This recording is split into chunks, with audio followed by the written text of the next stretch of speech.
Welcome मेरे प्यारे बच्चों, आपका स्वागत है दक्ष कुलम में। और आज हमारी क्लास 10 मैथ्स की वन शॉट सीरीज का चौथा लेक्चर है, लेक्चर नंबर 4। और ये जो हमारा लेक्चर 4 है, ये हमारे चैप्टर क्वाड्रेटिक इक्वेशन के लिए है। तो अपन पहले बात करते हैं क्वाड्रेटिक इक्वेशन क्या होता है, कैसे इन इक्वेशन सॉल्व करना है, ये हम धीरे धीरे इस चैप्टर में बात करेंगे। इस चैप्टर में तीन एक्सरसाइजेस है, तो हम उनको सॉल्व करने वाले हैं आज। तो थोड़ा देखते हैं। मैंने आपको बताया था एक ऐसी इक्वेशन जिसकी मैक्सिमम पावर 2 हो, उसको हम क्या बोलते हैं, क्वाड्रेटिक इक्वेशन। यहाँ पे मैंने क्वाड्रेटिक इक्वेशन का जनरल फॉर्म लिख दिया। General form of quadratic equation ये होता है क्या, ax square plus bx plus c equals to 0।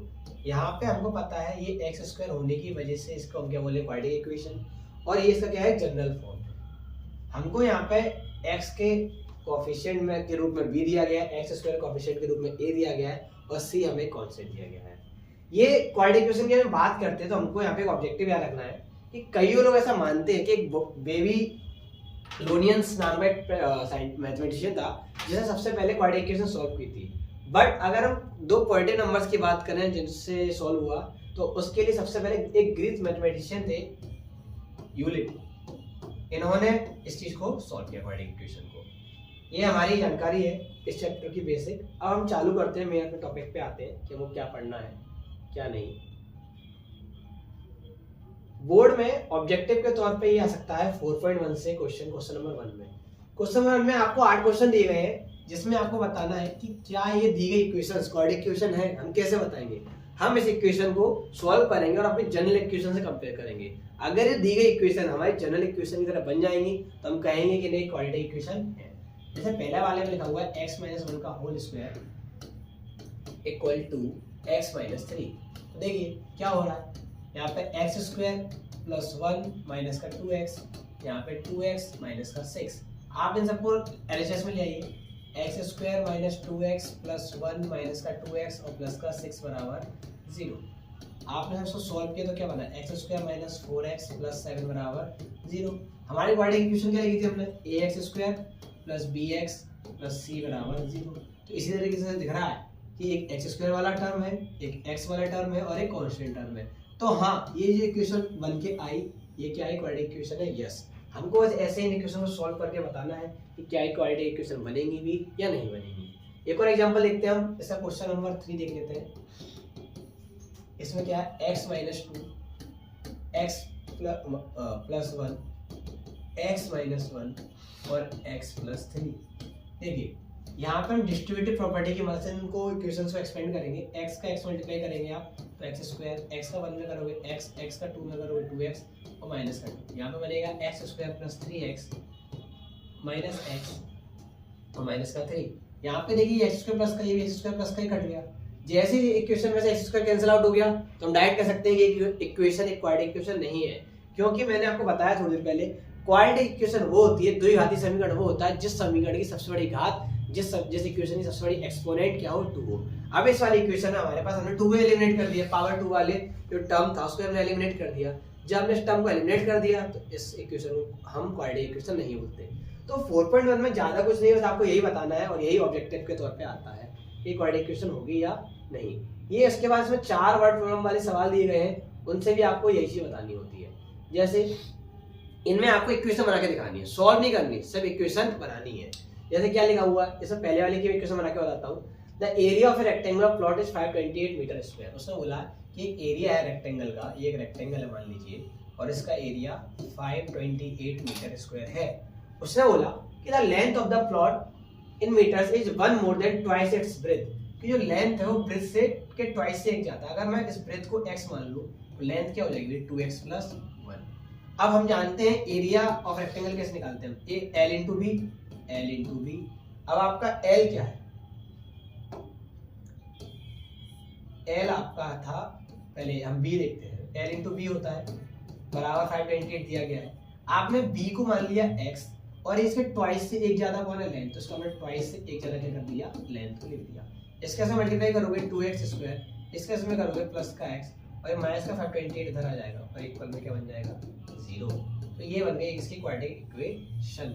ये हमारा सवाल हो गया, बस इसमें इतना ही करना था। क्वेश्चन नंबर 2 में आप देखोगे यहाँ पे लिखा हुआ है product of to consecutive positive integers की दो लगातार पॉजिटिव पूर्णांक हैं, दो लगातार नंबर है पॉजिटिव है और उनका जो प्रोडक्ट है वो 306 है। We need to find the integer, हमको इंटीजर्स बताने हैं। तो हम क्या करेंगे भाई, हम एक को x मान लेंगे और एक को x प्लस 1। अब प्रोडक्ट है तो प्रोडक्ट का मतलब होता है मल्टीप्लाई और उनका प्रोडक्ट कितना हो रहा है 306। आपने लिख दिया x से x में किया तो क्या हो गया x स्क्वायर, x का 1 में किया तो x बराबर 306। ये इधर आ जाएगा तो x square plus x minus का 306 इक्वल टू 0। खत्म। इस सेकंड वाले की इक्वेशन बन गई। थर्ड वाले की हम बात करते हैं। थर्ड वाला लिखा हुआ है Rohan's mother is 26 years older than him। जो रोहन की मम्मी की एज है वो रोहन की आयु से 26 साल ज्यादा है। तो the product of their edges in years 3 years from now will be 360। मतलब आज से 3 साल बाद अगर हम उनकी एज का मल्टीप्लाई करेंगे, मानो रोहन की एज को हमने x मान लिया, उसकी मम्मी की एज को हमने क्या मान लिया x + 26। अब 3 साल बाद तो 3 साल इसमें भी जुड़ गए और 3 साल इसमें भी जुड़ गए। इनका प्रोडक्ट मतलब मल्टीप्लाई कितना हो जाएगा 360। ये हो गया 360। करो भाई, इसको आपने x + 3 लिख दिया, आपने इसको x + 29 लिख दिया बराबर 360 हो गया। x का x में किया x स्क्वायर, x का 29 में किया 29x, x का 3 में किया 3x और 29 का 3 मल्टीप्लाई करोगे तो 87 आ जाएगा और ये क्या हो गया 360। इसको आप इधर लाओगे इक्वल के x स्क्वायर प्लस 32x और 360 में से हमने इसको माइनस करके लिखा डायरेक्ट तो क्या होगा 10 में से 7 गया तो 3 और 5 में से मतलब 15 में से 8 ही आएगा तो 7 बचेगा 273 बराबर 0। ये बन गई आपकी क्वेश्चन नंबर 3 की क्वाड्रेटिक इक्वेशन। इन सवालों को आप देख रहे हैं, सवाल कितने आसान है, बड़े आसानी से आप कर सकते हो। ये एक नंबर ऑब्जेक्टिव के लिए, वन वर्ड के लिए, ये चूज द करेक्ट के लिए आसान और अच्छे सवाल है। बच्चों हमेशा पढ़ाई को ज्यादा मुश्किल नहीं समझना चाहिए।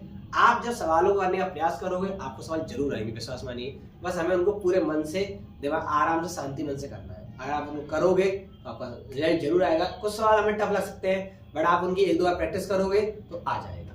ठीक, यहाँ के बाद हम आगे बढ़ते हैं।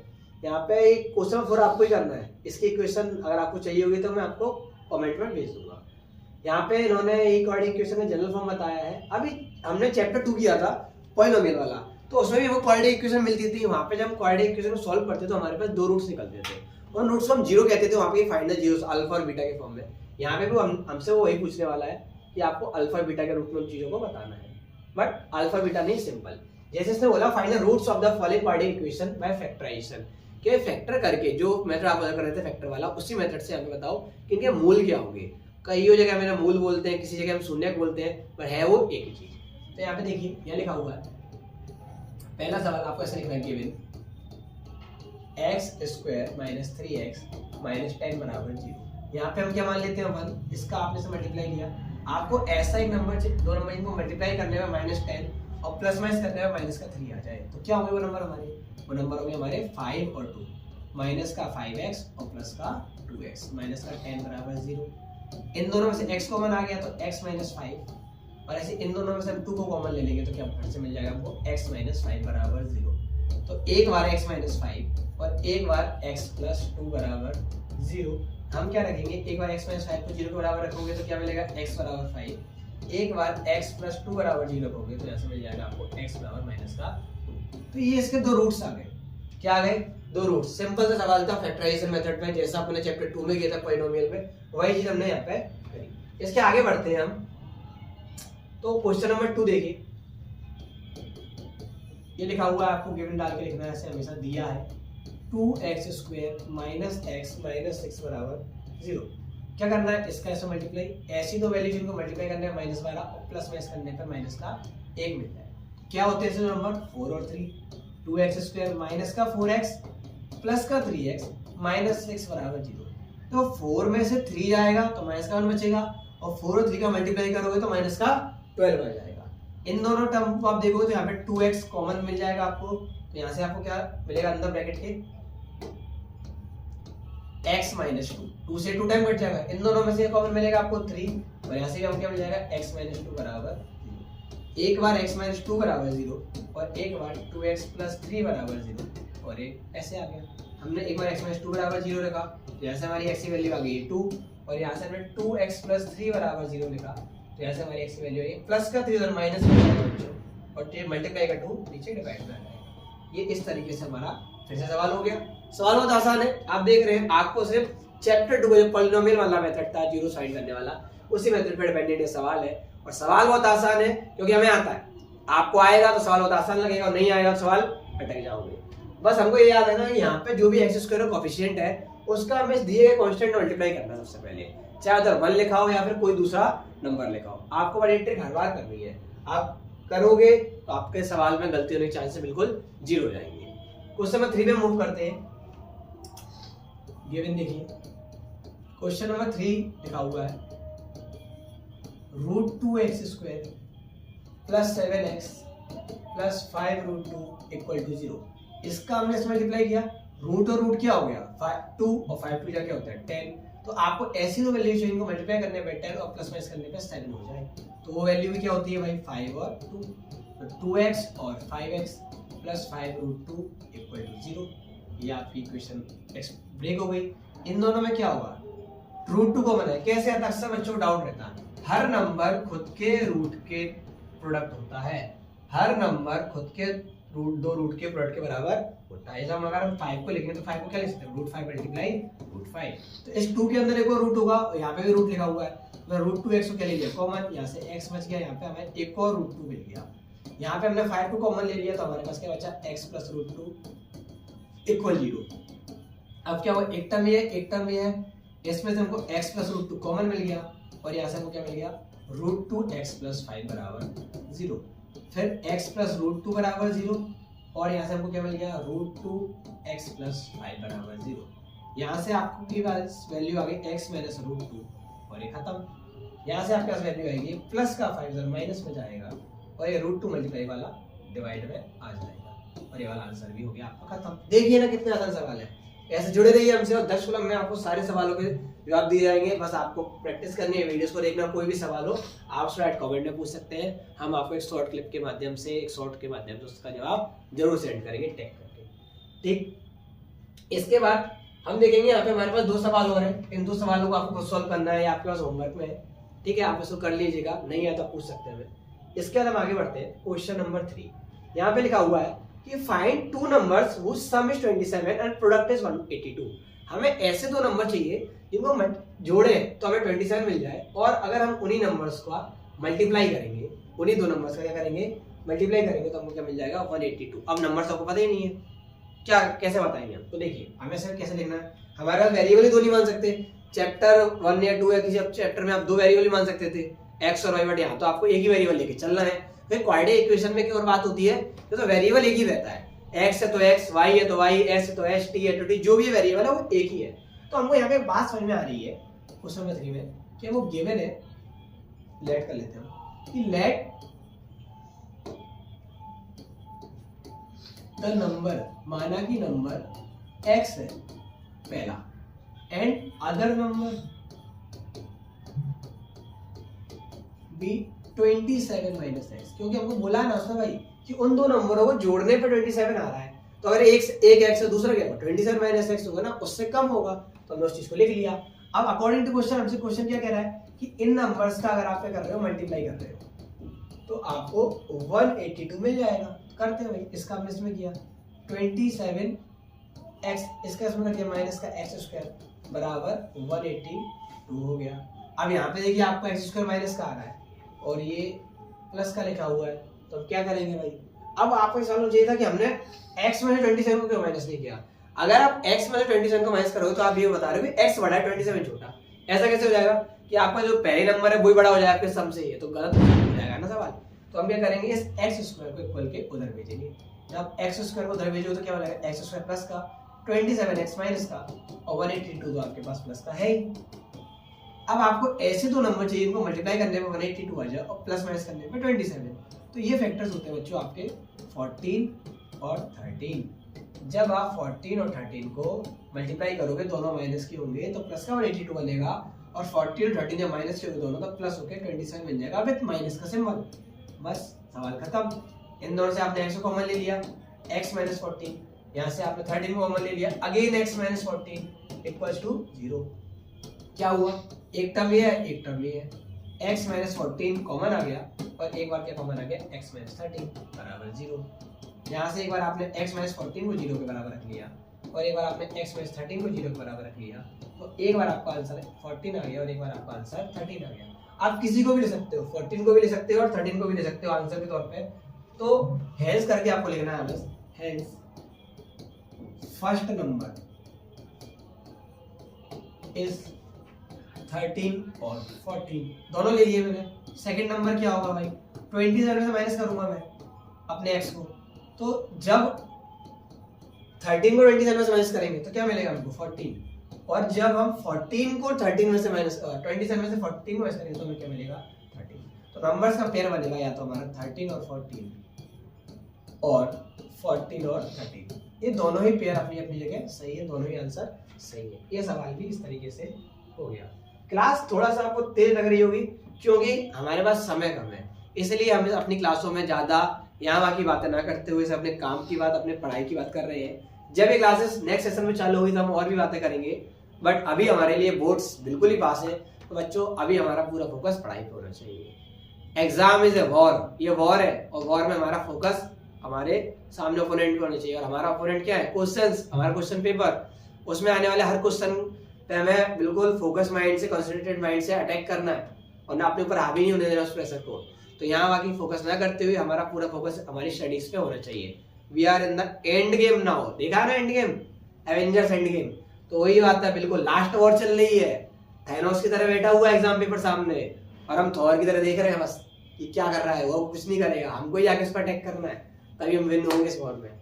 तो देखिए नेक्स्ट क्वेश्चन, क्वेश्चन नंबर 4, यहाँ पे उसने हमको बोला है find two consecutive positive integers sum of which square is 365। उसमें दो लगातार नंबर लो, उन दो नंबरों का स्क्वायर करो और सम कर दो, जोड़ दो, तो जो सम आएगा वो 365 आएगा। तो देखते हैं हमें कर लिया लेट द नंबर्स, मान लिया let the numbers be x and x plus 1।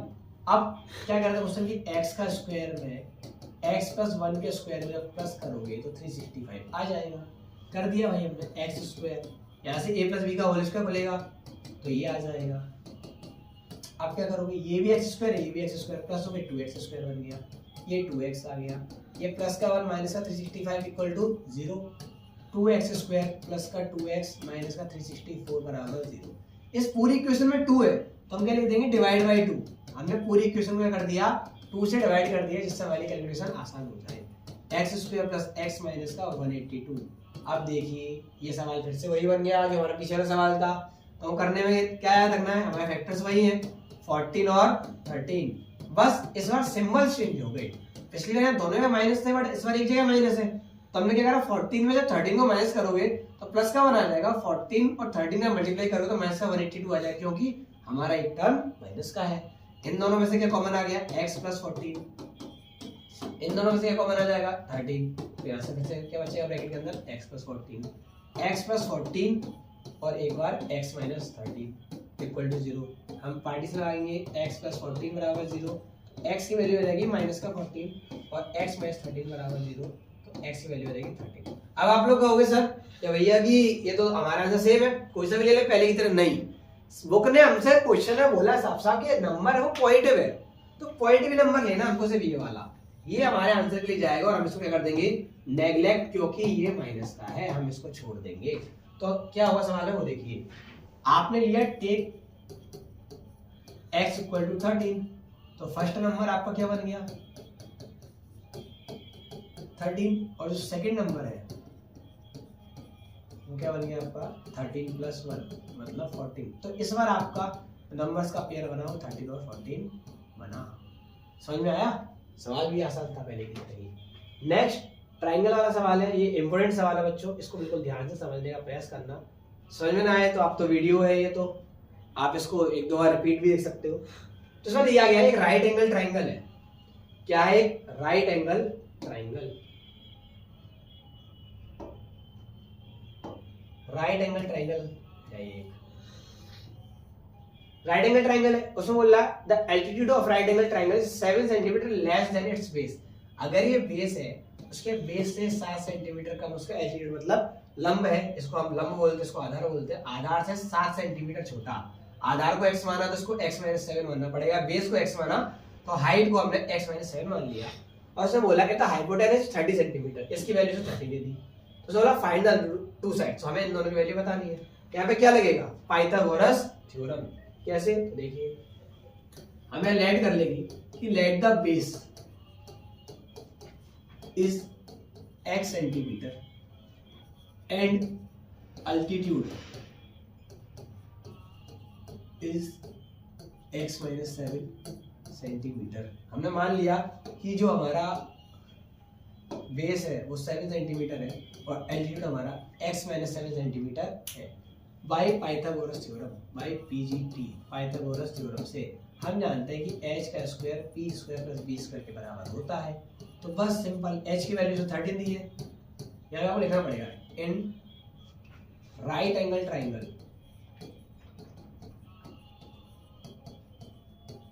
ABC नाम दे दो, in right angle triangle ABC h square बराबर p स्क्वायर, मतलब p आपने क्या माना x माइनस 7 का होल स्क्वायर और b आपने क्या माना x स्क्वायर। तो बस 16 का स्क्वायर कितना होता है 169, इसका स्क्वायर क्या होता है x square plus 49 minus 14x, a square b square minus 2ab और यहाँ पे x स्क्वायर। इसी को उधर ले जाएंगे तो क्या होगा, ये x स्क्वायर और x स्क्वायर क्या होगा हमारे 2x स्क्वायर माइनस का 14x प्लस का 49 और माइनस का 169 और ये आपका इस तरीके से बन गया। फिर क्या होगा 2x स्क्वायर माइनस का 14x, 169 में से 49 जाएंगे तो क्या बचेगा माइनस का 120। अब क्या होगी, फिर से 2 से डिवाइड हो जाएगी पूरी equation, x square minus 7x minus का 60 बराबर ये। अब आपको ऐसे दो नंबर चाहिए इनको मल्टीप्लाई करने पे 60 आ जाए और प्लस माइनस करने पे 7 आ जाए। तो नंबर्स क्या होंगे, 12 होगा और एक होगा 5। कैसे हुआ भाई, 12 5 से 60 और 12 में से 5 गया तो 7। माइनस की वैल्यू बड़ी क्यों ली, क्योंकि यहाँ पे सिंबल माइनस का होता है। पॉलिनोमियल्स वाले चैप्टर में आपको बताया था सिंबल्स कैसे लेने हैं। इन दोनों में क्या हुआ, x कॉमन आ गया, इन दोनों में क्या होगा 5 कॉमन आ जाएगा, x माइनस 12 इक्वल टू 0। हमको क्या करना है, x माइनस 12 एक ब्रैकेट में और एक ब्रैकेट में x प्लस 5 बराबर 0 रख देना है। हम नेक्स्ट स्टेज में मूव करेंगे। तो एक बार क्या होगा बच्चों, x माइनस 12 बराबर 0 होगा और एक बार क्या होगा x प्लस 5 बराबर 0 होगा। यहाँ से x की वैल्यू क्या रहेगी 12 और यहाँ से x की वैल्यू क्या रहेगी माइनस। अब हम जानते हैं कि साइड डिस्टेंस कभी भी नेगेटिव नहीं हो सकती, इसलिए हम इसको नेगेट कर देंगे और इस वाले को आंसर ले लेंगे। Take x equal to 12, hence जो बेस है आपका मतलब आधार, बेस बराबर क्या आ गया आपका 12 सेंटीमीटर और जो आपकी हाइट है मतलब एल्टीट्यूड भी इसको आप ले सकते हो, तो क्या था आपका x माइनस 7 मतलब 12 माइनस 7 मीन्स 5 सेंटीमीटर। ये आपको ऐसे दोनों आंसर हो गए और ये खत्म हो गए। क्वेश्चन नंबर 6 इंपोर्टेंट नहीं है ना, उतना कुछ है खास। आगे मूव करेंगे हम। नेचर ऑफ रूट्स, हमको एक टॉपिक दिया गया है। नेचर ऑफ रूट्स से मतलब होता है कि रूट्स जो हम निकाल रहे हैं प्लस के माइनस के, इनका अगर नेचर कैसा है। तो रूट्स 3 तरीके के होते हैं बच्चों। देखो नेचर ऑफ रूट्स निकालने के लिए आपको एक फॉर्मूला पता होना चाहिए। क्या, इसको हम d बराबर फॉर्मूला मान के चलते हैं, b square minus 4ac। d का मतलब होता है डिस्क्रिमिनेंट, ठीक है। तो अगर ये जो b स्क्वायर माइनस 4ac की वैल्यू है ये अगर 0 से बड़ी है मतलब पॉजिटिव है तो रूट्स हमारे रियल होंगे। अगर b स्क्वायर माइनस 4ac की वैल्यू 0 से छोटी मतलब माइनस की है तो जो हमारे ये रूट्स हैं ये इमेजिनरी हो जाएंगे। यहाँ पे लिखा भी हुआ है, आप देख सकते हैं, ठीक है। या आप इनको नो रियल भी बोल सकते हो, ठीक है, असत्य। और अगर ये b स्क्वायर माइनस 4ac की जो वैल्यू आई है तो 0 आ गई तो आप क्या बोलोगे, इक्वल रूट्स क्या हो गया, अपनी बात को खत्म कर दोगे। 3 तरीके के रूट्स होते हैं। रियल जब b स्क्वायर माइनस 4ac की वैल्यू 0 से बड़ी मतलब प्लस की आ जाए, और अगर b स्क्वायर माइनस 4ac की वैल्यू 0 से छोटी आ गई मतलब माइनस की आ गई तो हो जाएगी नो रियल। और अगर b स्क्वायर माइनस 4ac की वैल्यू 0 ही आ गई तो उसको बोलेंगे इक्वल रूट्स मतलब समान मूल। अब क्या होता है तो देखिए सिंपल सी अगर आसान शब्दों में कहूं तो अगर x की वैल्यू पॉजिटिव आ रही है और हमारे वेरिएबल की वैल्यू पॉजिटिव आ रही है तो वो रियल है, अगर नेगेटिव आ रही है तो नो रियल है। अगर दोनों बराबर वैल्यूज आ गई तो हम क्या कहेंगे, उनको इक्वल रूट्स कह देंगे। आगे बढ़ते हैं, ये हमको सवाल दिया गया है 4.3 के क्वेश्चन नंबर 1 में बच्चों यही पूछा है। 3 सवाल है, एक मैं कर रहा हूँ, 2 आपको करने हैं। मैं कर रहा हूँ टफ वाला सवाल, बीच वाला। यहाँ पे लिखा हुआ है 3x square minus 4 root 3x और प्लस 4।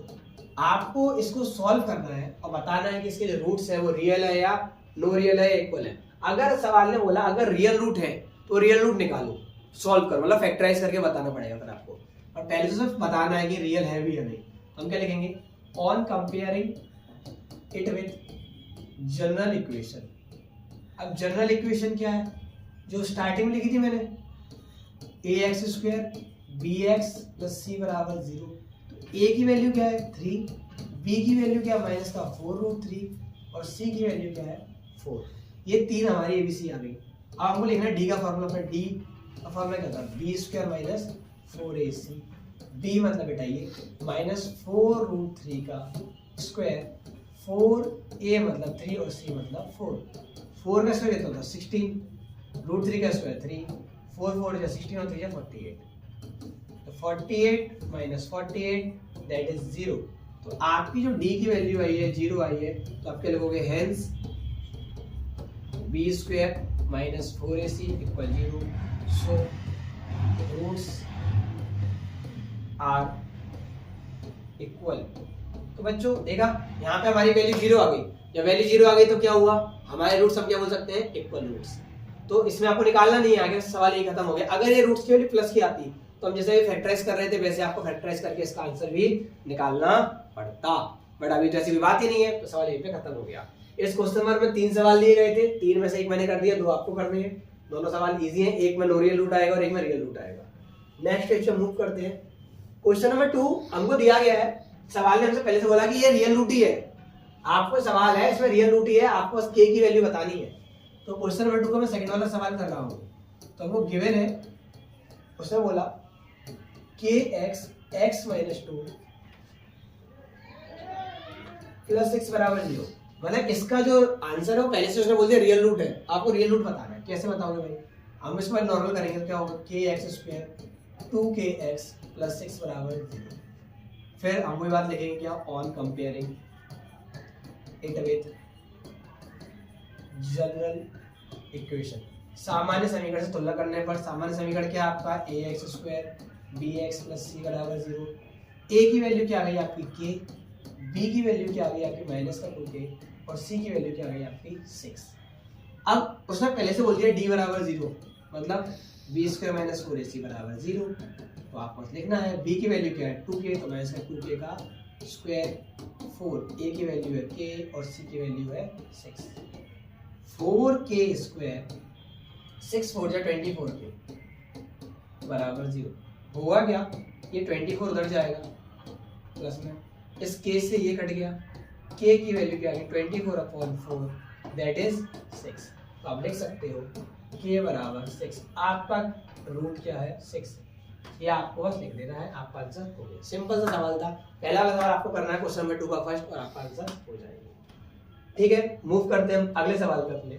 हमारा अगला सवाल दिया गया है कि is it possible to design a rectangular mangrove grove whose length is twice its breadth. सवाल में क्वेश्चन बना रहा हूं, करना आप ही को। बच्चों देखो ये यहाँ पे उसने बोला एक रेक्टेंगुलर मैंगो का ग्रोव, यहाँ पे मैंगो के पेड़ लगे हुए हैं पूरे में ऐसे ऐसे लाइन में, ठीक है। अब उसने बोला कि क्या ये रेक्टेंगुलर मतलब क्वाड्रेटिक इक्वेशन बनाएगा या नहीं बनाएगा, या इसका जो एरिया है वो पॉसिबल होगा कि नहीं, वो देखते हैं। उसने बोला इसका जो एरिया है वो 800 मीटर स्क्वायर है, और उसने बोला कि इसकी जो लेंथ है उसी ट्वाइस से ज्यादा है, डबल है। Length is twice its breath. अगर ये x है तो ये क्या बनेगा आपका 2x। बस आपको पता ही है भाई, ये x ये 2x 800, 2x का स्क्वायर बराबर 800। इससे ये काट दिया, x² की वैल्यू कितनी आ गई 400। ये 20 का स्क्वायर होता है, ये कट गया, x की वैल्यू आ गई ± का 20। बट हम इसको लेंगे सर +20 को लेंगे, क्यों, क्योंकि -20 हम नहीं ले सकते, नेगलेक्ट करेंगे हम। क्यों, क्योंकि लेंथ और ब्रेथ एक डिस्टेंस होती है जो कि नेगेटिव नहीं हो सकती, इसलिए आपका आंसर प्लस रहेगा। छोटा सा सवाल है बस, ये आपका आंसर आ गया कि हाँ ये पॉसिबल है कि एक ऐसा मैंगो ग्रोव हो सकती है जिसमें ये सारी कंडीशन दी गई हो। अब इसकी वैल्यू अगर 20 है तो इसकी वैल्यू कितनी हो जाएगी 20 × 2 मतलब 40। छोटा सवाल था, आप कर सकते हैं। इसके बाद हम नेक्स्ट पर मूव करें तो अगला सवाल दिया गया है, इज इट मतलब सिचुएशन पॉसिबल है कि नहीं आपको बताना है। The sum of ages of two friends is 20 years. दो दोस्त हैं, उनकी एजेस का जो सम है वो 20 है। तो जैसे अपन 27 वाला सवाल किया था वैसे ही कर लेंगे, एक को x मान लोगे, एक को 20 - x मान लोगे, ठीक है भाई। उसने आगे बोला कि अगर 4 साल हम पीछे चले हैं, तो इसमें से -4 करना है और इसमें से -4 करना है। उसने बोला उनकी जो एजेस थी 4 साल पहले, उसका एक प्रोडक्ट था, वो क्या था, 48 था। देखो क्या हो सकता है, x -4 मल्टीप्लाई 20 में से 4 क्या होता है, 16 - x बराबर 48। देखिए करो मल्टीप्लाई, 16x माइनस का x² 64 प्लस का 4x बराबर 48। ये सारी वैल्यूज इक्वल टू ले आओगे, क्यों, क्योंकि हमें x² प्लस का बनाना है। क्या बनेगा, x² माइनस 16x प्लस का 64 माइनस का 4x माइनस का प्लस का 48 बराबर 0। क्या हुआ, x², 16 और ये 4 दोनों माइनस के हैं, प्लस होकर माइनस 20x बन गया। 64 और 48, 64 और 48 प्लस करोगे, 8 और 4 12, 6 और 4 10 और 1 11, ये ऐसे बने। अब आपको ऐसी तो वैल्यू चाहिए, इनको मल्टीप्लाई करने पे 20 और प्लस मल्टीप्लाई करने पे 112 और प्लस माइनस करने पे 20 आनी चाहिए। ये सवाल आपको करना है, मैं नहीं करूंगा। सवाल की मैंने इक्वेशन बना दी, क्या आपको भी तो आना चाहिए। नहीं आएगा तो हम आपको बता देंगे, बट आपको भी सवाल करना है। इंपॉर्टेंट नहीं है बट फिर भी करके देखना है। जो इंपॉर्टेंट सवाल है वो स्टार्टिंग के सवाल थे, और इस तरीके से, और एक 5th वाला सवाल भी आपके लिए होमवर्क सवाल है, ये आप करके देखना। अब लास्ट में थोड़ी सी मैं बातें एक बार रिकॉल करना चाहूंगा उस समरी पॉइंट से, तो मैं आपको बताता हूँ। देखिए आपको दिख रहा होगा, यहाँ पे लिखा हुआ है, एक quadratic equation in the variable x is the form of ax² bx plus c बराबर 0। हमें quadratic equation ax² bx² plus bx plus c बराबर 0 मिलती है। इसमें b 0 हो सकता है, c भी 0 हो सकता है, बट a कभी 0 नहीं हो सकता। क्यों, क्योंकि अगर a 0 हो गया तो x² की वैल्यू क्या हो जाएगी, टर्म 0 हो जाएगा और यह टर्म क्या हो जाएगा, खत्म हो जाएगा। ये टर्म एलिमिनेट हो जाएगा तो हमारे पास इक्वेशन सॉल्व करने के लिए कुछ बचेगी ही नहीं। इसलिए a कभी भी 0 नहीं हो सकता। हमें इस बात का क्या रखना है, ध्यान रखना है हमेशा। इसके अलावा हम बात करें, सेकंड पॉइंट कह रहा है, a real number alpha is said to be root of the quadratic equation. एक अल्फा नाम का रियल नंबर, इसका क्या हो सकता है, रूट हो सकता है। कब, जब क्या लिखा हो, a अल्फा का square b alpha plus c बराबर 0। क्योंकि इसमें हमारा जो वेरिएबल है वो अल्फा है, तो तभी तो अल्फा के रूट निकलेंगे। अगर इसमें वेरिएबल बीटा होता तो बीटा निकलेगा c, अगर वेरिएबल गामा होगा तो गामा के रूट्स निकलेंगे। जो भी हमें a के बगल में जो भी हमें वेरिएबल दिया गया होगा, रूट्स उसी के फॉर्म में निकलेंगे। तीसरी बात वो कह रहा है, if we can factorize ax² bx plus c बराबर c, a not equal to 0 into a product of two linear factors, the roots of the quadratic equation can be found by equating each factor to 0। मतलब कह रहा है कि हम जो भी इससे रूट्स निकालते हैं, अगर वो रूट सही है और हम इस इक्वेशन में उस वैल्यू को पुट करेंगे, जैसे हम पॉलिनोमियल पुट कर रहे थे, तो आंसर क्या आ जाएगा, 0 हो जाएगा। क्यों, क्योंकि हम उनको सॉल्व करेंगे इक्वेशन जिसके बराबर 0 बराबर, तो आंसर हमारा क्या हो जाएगा, 0 हो जाएगा। ये कंसेप्ट वही है पॉलिनोमियल वाला कि हमें 0 बनाने हैं, शून्य को बनाना। मतलब कि अगर आपको ध्यान नहीं आ रहा तो आपको बता देता हूँ कि x² - 2x + 3 एक सवाल दिया गया है, अगर इसका आंसर 2 और 1 है, हम यहाँ पुट करें तो हमारा आंसर क्या आ जाना चाहिए, 0 आ जाना चाहिए। यही बात वो यहाँ पे रूट्स के फॉर्म में कह रहा है। यहाँ पे इसके हमको क्या दिया गया है, एक फॉर्मूला दिया गया है, क्वाड्रेटिक फॉर्मूला। इसको हम सीधाचार्य मेथड भी कहते हैं, पहले आता था अब नहीं है। -b plus minus under root में b² - 4ac अपॉन 2a, ये एक फॉर्मूला होता है। इसको हम सीधाचार्य मेथड का फॉर्मूला कहते हैं। सबसे पहले वैदिक मेथड भी कहते हैं इसको। ये हमारे भारत के ऋषि मुनियों ने ढूंढा था। इस फॉर्मूले से हम सवालों को सॉल्व करते थे पॉलिनोमियल के, क्योंकि फैक्टराइजेशन मेथड से हर चीज का फैक्टर करना इम्पॉसिबल है। हर चीज को आप फैक्टर नहीं कर सकते, सारी इक्वेशंस फैक्टराइज नहीं होती। उस कंडीशन में हम सवाल को छोड़ देंगे, नहीं, उस कंडीशन में हमारा ये वाला फॉर्मूला हर सवाल के लिए काम आता है, चाहे सवाल कुछ भी हो। ये हमारा इंडिया का मेथड है और ये हर तरीके में काम आता है। हर सवाल की इक्वेशन कैसी भी हो, कितना भी मतलब टफ हो, तो तब भी ये सवाल के लिए वाला फॉर्मूला काम कर जाएगा। इसके बाद लास्ट और बात इस टॉपिक की क्या, कि क्वाड्रेटिक फॉर्मूला है, उसमें वही बात है रियल रूट्स की। अगर b² - 4ac की वैल्यू 0 से बड़ी है, मतलब प्लस की वैल्यू है, कोई नेचुरल नंबर है, तो उसके 2 डिस्टिंक्ट रियल रूट्स में, मतलब 2 निश्चित असली या वास्तविक मूल होंगे।